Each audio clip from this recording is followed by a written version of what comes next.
ಲೋಕಸಭಾ ಕ್ಷೇತ್ರದಲ್ಲಿ ಅಭ್ಯರ್ಥಿ ಗೆಲ್ಲಿಸುವ ಮೂಲಕ ಮುಖ್ಯಮಂತ್ರಿ ಸಿದ್ದರಾಮಯ್ಯಗೆ ತಕ್ಕ ಉತ್ತರ ನೀಡಬೇಕು ಎಂದು ಸಂಸದ ಎಸ್ ಮುನಿಸ್ವಾಮಿ ಹೇಳಿದರು.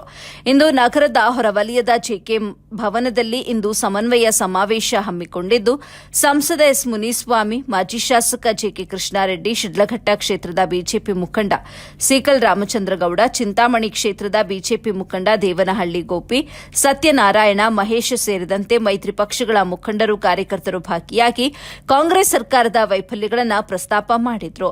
ಇನ್ನು ದೇಶದಲ್ಲಿ ಮೋದಿಯವರ ಸೇವೆ ಅಪಾರವಾದುದು. ಅವರು ಇಡೀ ಪ್ರಪಂಚಕ್ಕೆ ವಿಶ್ವ ನಾಯಕರಾಗಿದ್ದಾರೆ. ಅದೇ ರೀತಿ ಕ್ಷೇತ್ರದಲ್ಲಿ ಎರಡು ಪಕ್ಷದ ಮುಖಂಡರು ಒಗ್ಗಟ್ಟಾಗಿ ಅಭ್ಯರ್ಥಿಯನ್ನ ಹೆಚ್ಚಿನ ಮತಗಳ ಅಂತರದಿಂದ ಗೆಲ್ಲಿಸಬೇಕಾಗಿದೆ. ಅಷ್ಟೇ ಅಲ್ಲದೆ ಸ್ಥಳೀಯವಾಗಿ ಎಷ್ಟೇ ಮನಸ್ತಾಪಗಳು ಬಂದರೂ ಒಟ್ಟಾಗಿ ಸೇರಿ ಪರಿಹರಿಸಿಕೊಳ್ಳಬಹುದೆಂದು ಕಾರ್ಯಕರ್ತರಿಗೆ ಸಲಹೆ ನೀಡಿದ್ರು.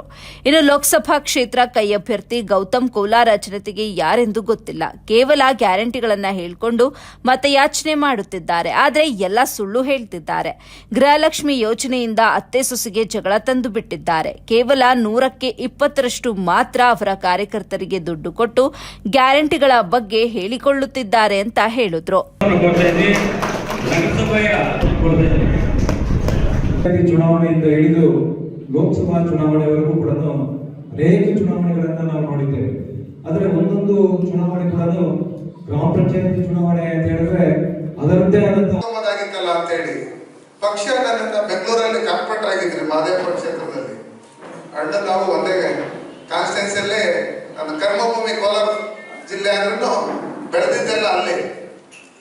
ಹಂಗಾಗಿ 3 ತಲೆಮಾರಕ್ಕಂದಷ್ಟು ಕಾಸು ಮಾಡ್ಕೊಂಡಿದ್ದೀರಿ ಅಂದ್ರೆ ಯಾವುದಂದ್ರೆ ಕಾಸು ನಮ್ಮದೇ ಕಾಸುಗಳೆಲ್ಲ ಮಾಡ್ಕೊಂಡು ಇವತ್ತು ಯಾರೇ ಒಂದು ಲೋಕಸಭಾ ಸದಸ್ಯ ರಾಜ್ಯಸಭಾ ಸದಸ್ಯನ ಇಡಿವರ್ ರೈಡ್ ಮಾಡಿದಾಗ ಅವನ ಮನೆಯಲ್ಲಿ ಸುಮಾರು 350 ಕೋಟಿ ಕ್ಯಾಶ್ ಸಿಕ್ಕುತ್ತೆ ಅಂದ್ರೆ ನಿಮ್ಗೆ ಅರ್ಥ ಮಾಡ್ಕೊಂಡು. ಜಿಲ್ಲಾ ಕೇಂದ್ರದಲ್ಲಿ ಸಮನ್ವಯ ಸಭೆ ಆಯಿತು. ಅಲ್ಲಿ ಸುಮಾರು 2,000ಕ್ಕಿಂತ ಹೆಚ್ಚು ಎರಡೂ ಪಕ್ಷದ ಮುಖಂಡರು ಸೇರಿದ್ದು ಭಾಳ ಯಶಸ್ವಿಯಾಗಿ ಅಲ್ಲಿ ನಡೆಯಿತು. ಮತ್ತು ವೇದಿಕೆ ಮೇಲೆ ಕೂಡ ಇವತ್ತು ಮಾಜಿ ಶಾಸಕರು, ವಿಧಾನ ಪರಿಷತ್ ಸದಸ್ಯರು ಎಲ್ಲರೂ ಭಾಳ ಚೆನ್ನಾಗಾಯಿತು, ತುಂಬ ಚೆನ್ನಾಗಾಯಿತು. ಅದೇ ಥರ ನಮ್ಮ ತಾಲೂಕು ಮಟ್ಟದಲ್ಲಿ ಕೂಡ ಇವತ್ತೊಂದು ಮಾಡಿದ್ದೀವಿ.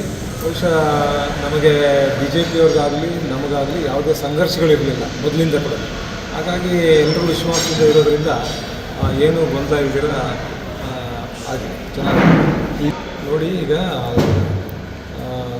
ರಾಜಕೀಯ ಒಂದು ಪೀಕ್ ಟೈಮ್ಗೆ ಹೋದಾಗ ಅವೆಲ್ಲ ಕೂಡ ಮಾತನಾಡಿರ್ತಾರೆ.